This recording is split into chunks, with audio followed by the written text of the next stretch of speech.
7 নম্বর প্রশ্ন বলছেন, আসসালামু আলাইকুম শেখ ওয়ালাইকুমসাল্লাম, আমরা 2 ভাই 4 বোন। আমার বাবার একটা জায়গা বিক্রি করে 19 লাখ টাকা পেয়েছি। এখন আমরা এক ভাই কত টাকা পাবো আর এক বোন কত টাকা পাবে দয়া করে জানাবেন। আমার মা নেই, বাবা নেই। এই ক্ষেত্রে বলবো যে আপনার 2 ভাই 2 দুগুণে 4 ভাগ হবে, আর 4 বোনের 4 ভাগ, তো 8 ভাগ করবেন। এই 19 লাখ টাকাকে 8 ভাগ করবেন, 19 লাখকে 8 ভাগ করবেন। তাই 2 লাখ এক ভাগে পড়বে।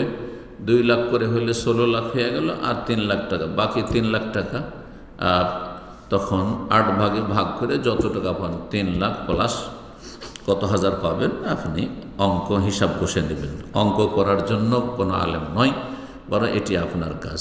আলেমের ফতোয়া হচ্ছে বা ফারাইজ হচ্ছে যে আপনাকে বলে দেবে যে আপনি দ্বিগুণ পাবেন এক বোনের চাইতে। কথা বোঝা গেছে?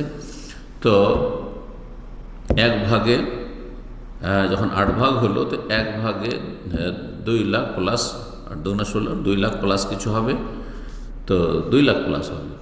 তো সেটা ভাগ করে আপনার যদি ধরেন বোন 2 লাখ এত পেল, তো আপনি 4 লাখ এত পাবেন, এই আর কি।